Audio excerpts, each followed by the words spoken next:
नमस्कार, बाखबर में आपका स्वागत है। मैं हूं राघवेंद्र सिंह। आज हम बात करेंगे मध्य प्रदेश की सियासत पर, नजरें दिल्ली की ओर। दरअसल कांग्रेस और बीजेपी दोनों के नेता इस बात का अंदाज लगा रहे हैं कि पार्टी हाईकमान मध्य प्रदेश के लिए क्या निर्देश देता है। दरअसल कांग्रेस की तो आज बैठक दिल्ली में हो चुकी है। राहुल गांधी ने कह दिया है कि 150 सीटें मध्य प्रदेश में कांग्रेस को मिलने वाली है। एक तरह से कर्नाटक को वो यहाँ दोहराएंगे। लेकिन इस सवाल पर राहुल गांधी खामोश रहे कि मध्य प्रदेश में मुख्यमंत्री का चेहरा कौन होगा, क्या कमलनाथ। इसका कोई जवाब दिए बगैर राहुल गांधी चले जाते हैं। तो आधी बात तो दिल्ली ने तय कर दी है कि जो भी कुछ होगा वो चुनाव के आसपास तय करेंगे कि सीएम कौन बनेगा। लेकिन जहां तक भाजपा की बात है, ज़्यादा उथल पुथल है, क्योंकि बीजेपी के बारे में कहा जाता है कि वो एक चुनाव के बाद दूसरे चुनाव की तैयारी में जुट जाती है। ये पहला अवसर है मध्य प्रदेश में जब एक चुनाव के बाद तो क्या दूसरा चुनाव सर पर आ गया है, यानी बारात दरवाजे पर पहुंच गई है। लेकिन अभी रणनीति तय नहीं हो पाई है। मध्य प्रदेश सरकार में कुछ मंत्रियों के पद खाली है, उनको भरा जाएगा कि नहीं, यानी शिवराज मंत्रिमंडल का विस्तार होगा या नहीं। संगठन के बारे में बहुत सारी बातें, तो संगठन को लेकर क्या स्थिति बनेगी, इस पर भी केंद्रीय जो नेतृत्व है वो असमंजस में है, थोड़ा सा दुविधा में है। अभी पिछले दिनों एक घटना का मैं जरूर जिक्र करूंगा कि एक खबर चली कि केंद्रीय मंत्रिमंडल में शामिल मध्य प्रदेश के नेता प्रहलाद सिंह पटेल का नाम प्रदेश अध्यक्ष के लिए फाइनल हो गया। ऐसी अफवाह चल पड़ी और उसे भाजपा के कई दिग्गज नेताओं के जो समर्थक होते हैं उन्होंने भी उसको सोशल मीडिया पर शेयर किया और बधाई तक दे डाली। इसका मतलब कि अंदर खाने में कुछ ना कुछ चल रहा है, लेकिन केंद्रीय नेतृत्व तो कुछ तय नहीं कर पा रहा है। इसलिए आज हमने कहा है कि नजर दिल्ली पर इस पूरी बातचीत में चर्चा के लिए हमारे साथ स्टूडियो में मौजूद हैं मध्य प्रदेश के वरिष्ठ पत्रकारों में शामिल आशीष दुबे जी, स्काइप पे हमारे साथ जुड़ेंगे देवदत्त दुबे जी, और टेलीफोन लाइन पर रहेंगे सामाजिक कार्यकर्ता रमेश सिंह जी। आप सभी का बहुत बहुत स्वागत है। आशीष जी, चर्चा की शुरुआत आपसे, क्योंकि इस पर एक चीज़ मैं और जोड़ूंगा कि चुनाव के जो प्रबंधन होता है उसमें मैनेजमेंट ये भी कहा जाता है कि वोटर लिस्ट जो है, मतदाता सूची, उसको लेकर भी बहुत सारी खामियां होती हैं। चुनाव के पहले पार्टियां मतदाता सूची का निरीक्षण करती है, परीक्षण करती है, और फिर चुनाव आयोग जब उसमें सुधार करता है तो अपनी आपत्तियां लगाते हैं। क्योंकि कई बार ये होता है कि पूरे बल्क में, यानी समूह के समूह नाम वोटर लिस्ट से गायब हो जाते हैं, या तो उनके वार्ड बदल जाते हैं या उनके नाम कट जाते हैं। तो ये भी एक तरह का राजनीतिक प्रबंधन है, चुनावी प्रबंधन है। किसके नाम कटें, किसके जुड़े, इस पर पार्टियां सतर्क होती है। अभी तक मध्य प्रदेश में बीजेपी कांग्रेस दोनों मतदाता सूची के मुद्दे पर किसी भी तरह की ना तो रणनीति बना पाई है, ना ऐसी कोई टीम बनाई है जो मतदाता सूची का निरीक्षण करे और उसको अपडेट कराए। आपकी राय? नहीं, देखिए, मतदाता सूची के परीक्षण का जो ये तो एक सतत प्रक्रिया है और चुनाव के पहले तक इसमें नाम जोड़े जाते हैं और बहुत सारे नियम कानून भी हैं उसके लिए।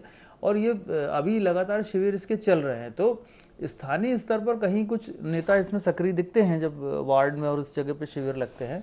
पार्टी की तरफ से इसमें क्या नीतियां है, ये पार्टी का अपना दोनों दलों का होगा, क्या उन्होंने इस पर रणनीति बनाई है। लेकिन ये एक महत्वपूर्ण काम है। मैं इसमें थोड़ी सी चीज जोड़ दूं जरा सी, तो उससे उसकी महत्ता साबित हो जाएगी। 1998 के चुनाव हुए थे, दिग्विजय सिंह दोबारा मुख्यमंत्री के रूप में इलेक्शन लड़ रहे थे मध्य प्रदेश में। तब भाजपा ने इस बात की तैयारी की थी कि बहुत सारे नाम मतदाता सूची से गायब हो गए थे, क्योंकि उनको लगा था कि ये भाजपा के समर्थक नाम इनको हटा दिया जाए या इनके वार्ड चेंज कर दिए जाए। बीजेपी के राज्य में भी शासनकाल में भी कई बार कांग्रेस के समर्थकों की सूचियां गड़बड़ हो जाती है। हमने देखा कि नगर निगम के चुनाव में इस तरह की कई शिकायतें आती है। तो ये महत्वपूर्ण मुद्दा है आशीष जी। 98 के इलेक्शन में तो इसको इलेक्शन मैनेजमेंट का हिस्सा माना था दोनों पार्टियों ने, इसलिए मैंने इसका जिक्र किया। हाँ, बिल्कुल सही है, इलेक्शन मैनेजमेंट के लिए वो बड़ा हिस्सा है। लेकिन इसका शुभ लाभ क्या होगा, नुकसान फायदा क्या होगा, ये पार्टियों को खुद ही सोचना होगा।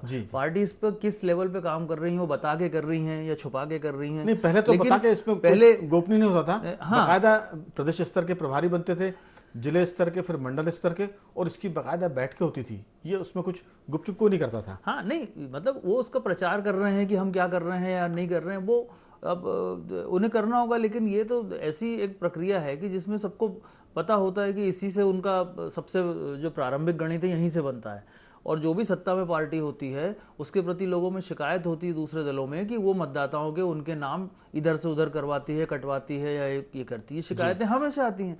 लेकिन ये इसके साथ साथ जो मैनेजमेंट चल रहा है, वो जो मैनेजमेंट जो जरूरी है, जैसे अभी भाजपा कार्यालय में एक बैठक चल रही है, सारे नेता वहाँ बैठे हुए हैं, वो जो और दिल्ली में आज कांग्रेस के नेताओं की बैठक हुई, तो ये तीनों चीज़ें समग्र हैं कि पार्टी अपने नेताओं का प्रबंधन करे, उन कार्यकर्ताओं का प्रबंधन करे और मतदाताओं की सूची का प्रबंधन करे। ये तीनों चीज़ें इस वक्त दोनों दलों के लिए सबसे ज़रूरी हैं। अब जैसा आप जिक्र आया कि आज कांग्रेस की बैठक हुई और दिल्ली में, और वहाँ निर्देश दिए गए इस तरह के कि सामूहिक रूप से चुनाव लड़ना है, और कुछ समितियां भी बनेंगी जिसमें कुछ और नेता जो थोड़ा लाइमलाइट या आगे पद बड़े चेहरे बनने चाहते हैं, वो उनको उसमें एडजस्ट किया जाएगा। साफ संकेत उभर गए। दूसरी बात यह है कि चेहरों की बात हुई है, चेहरे पे भी ये राहुल गांधी ने बोल दिया है कि हम तो 150 सीटें जीत रहे हैं। चेहरे के सवाल पे उन्होंने सिर्फ, तो ये कर्नाटक पैटर्न पे उस चुनाव में कांग्रेस ऐसा लगता है आगे बढ़ रही है। सामूहिक नेतृत्व की अवधारणा पे वो काम वहाँ पे फिर से होगा, शुरू होगा। और भाजपा में भी सामूहिक नेतृत्व की एक स्थिति बन रही है। चेहरे को लेके भाजपा में भी वही समस्याएं हैं कि चेहरा आगे करें, मुद्दे आगे करें, लोग आगे करें, कैसे क्या, तो वो सारी चीज़ें भी अभी तय हो रही है। जैसा क्या कहा जा रहा है कि ये सारी हलचलों का जो केंद्र है वो दिल्ली में है। तो ये जो जितनी भी हलचलें हो रही हैं, मुझे लगता है कि इसके रिजल्ट जून के पहले या दूसरा सप्ताह होने के पहले तक इसके बहुत सारे रिजल्ट आएंगे, और तब तक ये मतदाता सूचियों का भी काम अंतिम दौर पे पहुंच जाएगा। बिल्कुल, आपने ठीक कहा। चूंकि कांग्रेस के भीतर एक समूह ऐसा है जो कमलनाथ को मुख्यमंत्री के रूप में देखना चाहता है। बीच में कई बार ऐसी खबरें भी सोशल मीडिया में आती कि कमलनाथ ही चेहरा होंगे, फिर दोबारा उसके प्रतिक्रिया में कोई नेता बयान देता है, जैसे कि अजय सिंह राहुल का बयान भी आया था कि विधायक दल नेता तय करेगा, इसके ऊपर कोई इसमें स्थिति नहीं बनेगी। तो कई बार इस पूरे मामले में थोड़ी सी जो निगेटिव रिएक्शन आया वो अजय सिंह राहुल का भी था, अरुण यादव कैंप से भी बात आई थी। तो कहीं ना कहीं कांग्रेस इस विवाद से बचना चाहती है कि चेहरा कौन होगा, लेकिन आमतौर से ये माना जा रहा है कि कमलनाथ ही कांग्रेस के चेहरा होंगे, वो चाहे अभी तय हो जाए या चुनाव के बाद तय हो। तो ये बातें तो मुझे लगता है कि कांग्रेस के भीतर जो जानकार हैं, बड़े लीडर हैं, उनको पता है कि कमलनाथ ही बहुमत मिलने पर पार्टी का नेतृत्व करेंगे। रमेश सिंह जी, मेरी आवाज़ सुन पा रहे हैं? हाँ जी भैया, बिल्कुल। दरअसल बीजेपी, जो मैंने शुरुआत में कहा था कि एक चुनाव के बाद दूसरे चुनाव की तैयारी में लग जाती है, लेकिन इस बार तैयारी कुछ बिखरी सी है। मध्य प्रदेश को लेकर बहुत सारी बातें हैं, सरकार को लेकर, संगठन को लेकर, पार्टी के भीतर असंतोष को लेकर, और वो असंतोष बगावत का रूप ले रहा है। कल एक बयान आया था महाकौशल के एक बड़े नेता का, जिसने बहुत तीखा बयान दिया। भाजपा में इस तरह की बयानबाजी कम होती है। उन्होंने मुख्यमंत्री को निकम्मा तक कह दिया। इसके अलावा दीपक जोशी जा चुके हैं पार्टी से, कई लोग जाने की कतार में लगे हैं, और कांग्रेस के जो बड़े नेता है उनके साथ भाजपा के बागियों का संपर्क भी है। तो ये बहुत सारी बातें हैं। मालवा के बहुत लीडर ऐसे हैं जो भाजपा में असंतुष्ट हैं। विंध्य क्षेत्र के ऐसे बहुत लीडर जो पार्टी की उपेक्षा के कारण परेशान हैं, और बुंदेलखंड में भी बड़े पैमाने पर भाजपा में असंतोष है। ये 3 रीजन की हम बात कर रहे हैं। बुंदेलखंड की बात हो गई, महाकौशल की, और खासतौर से विंध्य की। आपकी राय? बीजेपी और कांग्रेस, सबकी उम्मीदें, सबकी निगाहें दिल्ली तरफ है, दिल्ली के निर्देश पर सब कुछ टिका हुआ है। आप इसे कैसे देखते हैं? राघव जी, बीजेपी पिछले 17-18 साल से कम है, तो बीजेपी के समाज जो व्यक्ति का ढांचा, उसमें भी कार्यकर्ताओं के स्तर पे भी वो जो विधायकों के टिकट की संभावना है, उसके अंदर बहुत खदबदाहट है, तो बाहर नहीं आ रही। लेकिन वो जैसे बीजेपी जिन विधायकों के टिकट कटने की संभावना है, उनको सबको ये हमारे टिकट कटे, तो वो दोनों तरफ कोशिश कर रही है। तो एक टिकट कटे, दूसरी तरफ कटता है, कांग्रेस में उनके चांसेस क्या है। तो ये स्थिति तो बीजेपी में है। बीजेपी भी इस चीज को समझ रही है। दिल्ली में जो दिल्ली से जो जैसे प्रहलाद पटेल का, तो बीजेपी अध्यक्ष के लिए वो इस तरह का कोई व्यक्ति लाना चाहते हैं जो कार्यकर्ता लेवल पे भी जो के कार्यकर्ताओं में सक्रियता आ जाए, जो जड़ता भी है वो कम है। दूसरा, जिन विधायकोों के टिकट करते हैं वो बगावत ना करे। तो इस तरह की जो संभावनाएं बन रही है, उनके आधार पे उल्लंघन करके उसी में अभी उधर में लगी है। आपने बात कही थी मतदाता सूचियों का, तो मैं मतदाता सूचियों में ज्यादा मतलब चिंता बीजेपी को नहीं है, क्योंकि शासन उनका है, पिछले 17-18 साल से उनकी सरकार है, तो मतदान सूचियों का जो स्ट्रक्चर है वो उसमें बहुत ज्यादा इधर उधर कुछ हुआ नहीं। वो चुनाव के काफी समय है और पहले वो अपने जो पार्टी का स्ट्रक्चर है और कार्यकर्ताओं के स्ट्रक्चर को उसको डील करके और इसके बाद मतदान दिए। मेरे ख्याल से इसमें सबसे ज्यादा भूमिका आरएसएस की रहती है।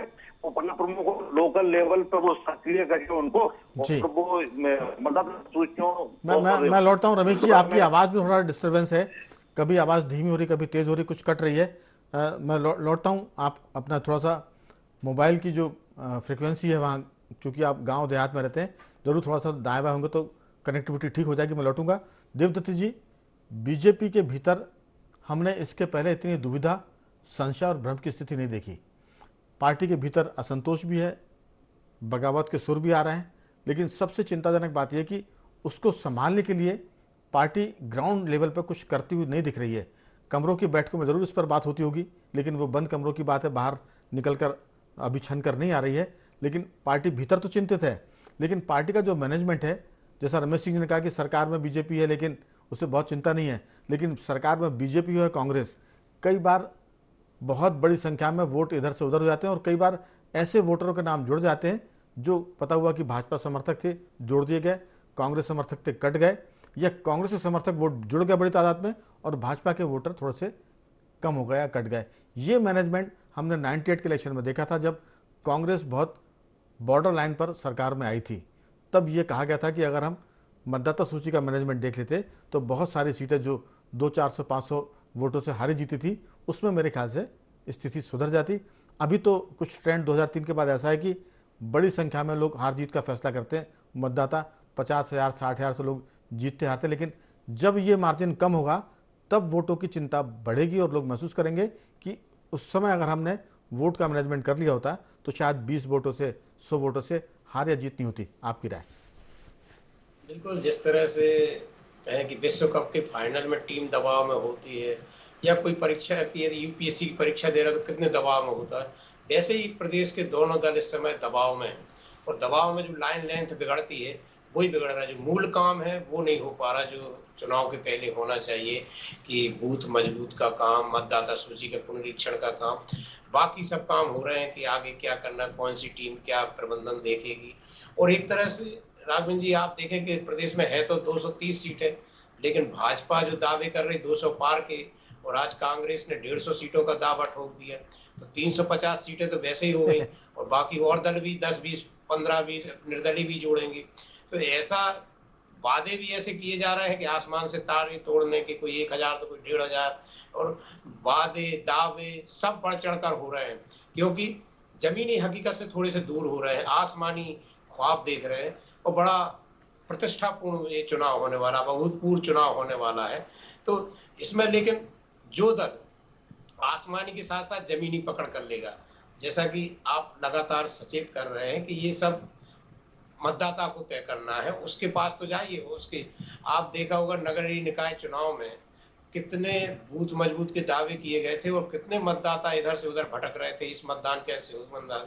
केवल ये नहीं देखा कि जो मतदाता जहां रहता है उस बूथ को उसका नाम है कि नहीं। कुछ मतदाताओं को 3-4 वार्ड छोड़ के उनके नाम थे, मेरे परिवार के 2-3 नाम ऐसे थे जो एक मोहल्ले के बूथ पे थे, बाकी 2-3 वार्ड छोड़कर थे। तो ये सब जो चीजें हैं वो अभी ध्यान देने की जरूरत, क्योंकि अभी ये काम चल रहा है। लेकिन दिल्ली दूर नहीं, दिल्ली बहुत पास लग रही है आजकल। बीजेपी के नेता सुबह आते शाम को जाते हैं और कांग्रेस के नेता भी दौड़े दौड़े दिल्ली जा रहे हैं। तो ये जो वहापोई की स्थिति है, इसमें कौन संयम धैर्य से अपनी दिशा तय कर पाएगा और कौन इसी उधेड़बन में लगा रहेगा, कहना बड़ा मुश्किल होगा। लेकिन इस समय जिसकी आवश्यकता है, जो दावे है पार्टियों के कि हमारे बूथ भी मजबूत है, हमारा मैनेजमेंट भी अच्छा है, हमारी टीम है, वो एक कसावट जो चाहिए वो नहीं दिख रही। बिखरी टीमें दोनों दिख रही हैं। अनिश्चितता का वातावरण, जैसे कांग्रेस में अभी तक तय था कि कमलनाथ ही चेहरे होंगे, लेकिन आज राहुल गांधी ने 150 सीटें जीतने का दावा तो किया, लेकिन ये नहीं कहा कि हमारे कमलनाथ चेहरे होंगे। और कर्नाटक की तर्ज पे कह दिया। कर्नाटक का आप हमने देखा ही है कि परिणाम आने के बाद 1 सप्ताह तक 2 जनों में सिद्धरमैया और DK शिव कुमार के बीच मुख्यमंत्री की कुर्सी झूलती रही। तो ये जो है, और भाजपा में तो और भी पहली बार ऐसा ले, निश्चय का लेकिन वातावरण है लेकिन कि देवदत्त जी, राहुल गांधी ने जो अपना बयान दिया वो 150 का, उन्होंने विवाद से बचने के लिए नाम की घोषणा नहीं की, लेकिन अंदर खाने में सबको पता है कि यहाँ ना कोई सिद्धरमैया ना कोई DK शिव कुमार है। कांग्रेस के भीतर क्लियर है, दो लोग हैं, दिग्विजय सिंह और कमलनाथ की एक्सप्रेस चल रही है मध्य प्रदेश में, और उन दोनों को पता है कि किसको CM बनना है। तो इसमें कोई मुझे लगता है कि बहुत कन्फ्यूजन नहीं है। लेकिन सवाल वही है कि एक बयान आया, आशीष जी मध्य प्रदेश की विधायक है रामबाई, उन्होंने कहा कि वो तो चाहती हैं कि मध्य प्रदेश में किसी को बहुमत ना मिले, त्रिशंकु विधानसभा है, ऐसी भी लोग कामना कर रहे हैं। लेकिन सीधी सी बात है कि अगर चुनाव बहुत कांटे का है, 150 सीटें किसी दल को मिल रही है, फिर तो एक तरफा मामला होगा, कोई दिक्कत नहीं है। लेकिन अगर ये चुनाव के आते आते स्थिति बहुत कांटा जोड़ की बनती है एकदम, तो फिर इसमें एक एक वोट के लिए लोग संघर्ष करेंगे। और उसमें अगर किसी का मैनेजमेंट ठीक है, कार्यकर्ताओं की कसावट ठीक है, असंतुष्टों को मनाने वाला, उनके पास डैमेज कंट्रोल का सिस्टम ठीक है, तो फिर उनकी राह आसान होगी। नहीं तो ये जैसा देवदत्त जी कह रहे हैं कि चुनाव बड़ा दिलचस्प होने वाला है, कांटे का है। आपकी राय? चुनाव तो निश्चित रूप से दिलचस्प है, और मैं हमेशा कहता हूँ 2018 से ज़्यादा टफ चुनाव होगा ये 2018, और इसमें बहुत फ़र्क हो गया। 5 साल में बहुत सारी चीज़ें बदली हैं, बहुत सारे नए विषय अध्याय सब जुड़ गए हैं। नए विषय में भाजपा में सिंधिया फैक्टर भी है, बिल्कुल, ये तो एक बड़ा विषय आएगा अभी, ये जैसे इसीलिए टिकट बंटने की बात आएगी जी। हाँ, तो ये जो बड़े बड़े अध्याय जुड़े हैं, कटे हैं, तो ये बहुत सारे इसमें चीज़ें काम करेंगी। और तीसरी ताकत की जहाँ तक बात है, रिजल्ट की बात है, तो तीसरी ताकत अभी तक नहीं नज़र आती मध्य प्रदेश में। अगर रामबाई या कुछ लोग हैं तो वो बहुत एक इस तरह की स्थितियां हैं कि वो प्रतीकात्मक रूप से हैं। अगर आम आदमी पार्टी यहाँ पर आती है, चुनाव लड़ती है या कुछ स्थितियां बदलती हैं, तो ऐसा माना जा सकता है कुछ सीटों का बंटवारा हो सकता है, कुछ हार जीत के समीकरण बिगड़ सकते हैं अगर ये तीसरी ताकतें लड़ें। लेकिन मुख्य फोकस जो दिख रहा है वो सीधे कांग्रेस और भाजपा में है अभी तक। और इसलिए कर्नाटक का जो चुनाव है, जो पैटर्न है, जिसका कांग्रेस ने आज हवाला भी दिया है और इशारा भी किया है कि वो सामूहिक नेतृत्व से चुनाव लड़ेंगे। और जो ये बात आती है चुनाव की कि अभी जो बात आई थी, लोगों ने डिसएग्री किया था कि कमलनाथ भावी मुख्यमंत्री क्यों है, तो कांग्रेस में हमेशा से ये होता रहा है, वो उन्होंने परंपरा के जरिए एक राजनीतिक कटाक्ष किया था, वो कि जो कमलनाथ खेमा जो चाहता था कि भावी मुख्यमंत्री के तौर पे खुद को प्रचारित करना, तो उन्होंने भी ये कहा था कि हम कमलनाथ के नाम पे सहमत हैं। लेकिन ये सब चुनाव के बाद होता है। विधायक तो दल ये जी हाँ, तो वो उस परंपरा के जरिए एक सियासी समीकरण बनाए गए हैं और एक अपनी महत्ता बताई गई है उन नेताओं ने। और ये वही नेता हैं जो कमलनाथ के इस दौर में बहुत हाशिए पर रहे हैं, जैसे अरुण यादव है या अजय सिंह है, इनकी उतनी पूछ परख नहीं हुई जितनी होनी चाहिए थी या अब होगी आगे जाकर। तो ये इस तरह का कटाक्ष। अब भाजपा में जो बात है वो वही दुविधा है भाजपा में कि चुनाव के पहले अभी तो सब पे भाजपा में जो भी तैयारियां हो रही हैं उस सबके बावजूद भी ये एक कयास है, ये आशंकाएं हैं उन नेताओं में भी, अंदर खानों में भी, कि कहीं चुनाव के पहले कोई बड़ा फेरबदल ना हो। तो अभी संगठन में और दूसरी स्थितियों में अभी बहुत सारा कुछ उथल पुथल होना बाकी है। कांग्रेस में लगभग सेट पैटर्न है कि चुनाव इन्हीं लोगों को कराना है, लेकिन भाजपा में अभी चेहरे हो सकता बदले। बिल्कुल, वहां दो लोग हैं, सबको पता है कि कमलनाथ और दिग्विजय सिंह मैदान में काम कर रहे हैं, कमलनाथ रणनीति बनाकर आगे बढ़ रहे हैं। तो दो नेताओं में किसी किस्म का मतभेद नहीं है। हम कह सकते हैं कांग्रेस में एक जमाना था जब माधव मोदी एक्सप्रेस के लोग बात करते थे, माधव सिंधिया और मोतीलाल वोरा के समय। इस समय अगर हम उस चीज़ को आगे बढ़ाएं तो दिग्विजय कमलनाथ एक्सप्रेस कांग्रेस में चल रही है। भले ही लोग उनको बुजुर्ग नेता कहें, लेकिन अभी तो वो एक तरह से दूसरी पार्टी को पानी पिला रहे हैं। रमेश सिंह जी, आपको लगता है कि भाजपा की दुविधा कांग्रेस के लिए और फायदेमंद है, या बीजेपी आखिरी में T20 का मैच खेलेगी और फर्राटे से आगे निकल जाएगी? भाई साहब, बीजेपी में अगर दुविधा रहती है, बीजेपी के भीतर अंतर्विरोध रहता है, तो कांग्रेस को तो इससे लाभ है। लेकिन बीजेपी के जो नेता है बहुत खिलाड़ी है, इतने बेवकूफ नहीं है वो कि बीजेपी का अपने अंतर्विरोधों का लाभ कांग्रेस को उठाने दें। खासतौर से राज जी राजनीति के माहिर खिलाड़ी है, 17-18 साल से वो शासन कर रहे हैं और उनको मैनेजमेंट बहुत अच्छी तरह से आता है। असल में ये बात बीजेपी के रमेश सिंह जी, दरअसल ये एक अति विश्वास है। इसी के चलते नगर निगम चुनाव में बीजेपी ने मात खाई थी 7 नगर निगम में, जहां कांग्रेस का कभी कब्जा नहीं रहा था। तो और आम आदमी पार्टी ने सिंगरौली में एक नगर निगम मतलब मेयर जीता है। तो कई बार बड़ा प्लेयर इसी चक्कर में पिट जाता है कि हम तो बहुत अच्छे खिलाड़ी हैं और जो कछुआ की स्पीड में काम करते हैं, जैसे दिग्विजय सिंह काम कर रहे हैं, कमलनाथ कर रहे हैं, वो आगे निकल जाते हैं। 18 का चुनाव इसका उदाहरण है कि बीजेपी छोटी पार्टी हो गई थी और कांग्रेस बड़ी पार्टी बनकर उभरी थी। रमेश जी। जी भाई साहब, कांग्रेस इस समय सत्ता में नहीं है बहुत लंबे समय से, तो इस स्वाभाविक रूप से वो ग्राउंड पर है, और जो ग्राउंड पर रहता है वो किसी गलतफहमी में नहीं रहता, उसे ग्राउंड की रियलिटी समझ में आती है। बीजेपी के साथ ये नेगेटिव पॉइंट तो रहा है कि सत्ता में रहने की वजह से वो ग्राउंड की जो पकड़ है उनने खोई है, और उसका खामियाजा ये जो नगर निकाय के चुनाव हुए उसमें उनको भोगना पड़ा है। और ये बीजेपी के जो नेता है इससे सबक सीख रहे होंगे, उन्हें सीखना चाहिए। हाँ, लेकिन मैंने जो आप एक बात और मैं बता दूं कि बीजेपी भी जानती है, केंद्र के भी बीजेपी के नेता और राज्य के भी, कि इस समय ओबीसी का सबसे बड़ा नेता शिवराज सिंह है। तो चुनाव, मेरा अपना जो अनुमान है कि शिवराज सिंह के नेतृत्व में ही चुनाव होगा, लेकिन मुख्यमंत्री शिवराज सिंह नहीं होगा, क्योंकि 17-18 साल से वो मुख्यमंत्री है और अब बीजेपी उन्हें रिपीट नहीं करेगी। लेकिन चुनाव के पहले इसकी घोषणा बीजेपी कभी नहीं कर सकती, क्योंकि इससे बहुत बड़ा पिटारा, भानुमति का पिटारा खुल जाएगा। बीजेपी के अंदर बहुत बड़ा विस्फोट हो जाएगा। सिंधिया जी अलग दाव लगा रहे हैं, अपने जो गृह मंत्री है जो वो भी अपनी अलग वो लगा रहे हैं, के जो नेता है वो अपनी अलग रमेश जी दरअसल कोई राजनीति में आता है तो वो अगर मंत्री है तो मुख्यमंत्री बनने का सपना तो हर कोई देखता है और उसको देखना भी चाहिए, क्योंकि हर आदमी आगे की तरफ देखता है। तो अब किसके भाग्य में है, नेतृत्व किसको चाहता है, ये तो हमेशा विधायक या पार्टी तय करेगी। लेकिन अभी हम जो बात कर रहे थे, थोड़ी सी दुविधा की बात कर रहे थे, बीजेपी उस ट्रैक पर नहीं चल पा रही जिसके लिए वो जानी जाती है कि एक चुनाव के बाद अगले चुनाव की तैयारी। अभी कांग्रेस बढ़त लिए दिख रही है। देवदत्त जी, आपकी इस पर टिप्पणी चाहूंगा कि ये जो सारा मसला है, कहीं ना कहीं भाजपा अभी रणनीति बनाने में लगी हुई है और अपने ग्राउंड जीरो के जो कार्यकर्ता हैं उनकी उदासी, उनकी एक तरह से जो उपेक्षा है वो कैसे दूर हो, उनका असंतोष कैसे दूर हो, इसको बनाने के लिए वो फॉर्मूला तय कर रही है। लेकिन अभी तक कुछ मजबूत चीज निकल कर नहीं आई है। आपकी राय? बिल्कुल राघवन जी, ये चौतरफा दुविधा और द्वंद्व के चुनाव अभी से नजर आ रहे हैं, जिसमें द्वंद्व में दोनों दल भी हैं कि किसका चेहरा बनाए, किसका ना बनाए, कौन सी टीम को कहां रखें।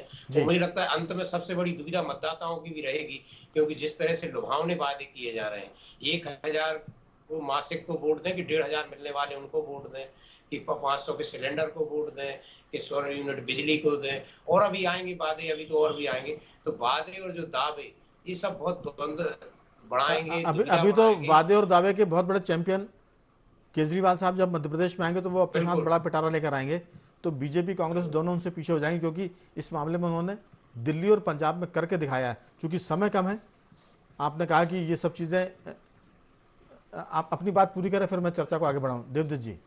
जी बिल्कुल, ये चुनाव वैसे नहीं है जो अभी तक के चुनाव होते रहे, हर जगह से इसमें दुविधा और द्वंद्व, और मुझे लगता है पत्रकारों को भी समीक्षा करने बड़ी दुविधा होगी कि किस दल की क्या वादे हैं, क्या इरादे हैं और क्या उनकी हकीकत है, समझने में बड़ा मेहनत करनी पड़ेगी। क्योंकि ये चुनाव जो है मध्य प्रदेश की राजनीति बड़े अभूतपूर्व होने जा रहे हैं, जहाँ दोनों दलों की उम्मीदें हैं और दोनों दलों की तैयारियां हैं, और उसके बीच मतदाता अभी से बाट जोड़ रहा है उनके और भी लुभावने वादे और दावों की। समय तो खत्म हो रहा है, लेकिन आशीष जी कुछ कहना चाहेंगे आप इस पूरे मामले में, क्योंकि इस तरह की चीजें अभी तक देखने में नहीं आई थी। कांग्रेस मैनेजमेंट के मामले में बढ़त पर है, बीजेपी अभी मैनेजमेंट कर रही है। 2-3 वाक्यों में अगर आप कुछ समअप कर पाएं।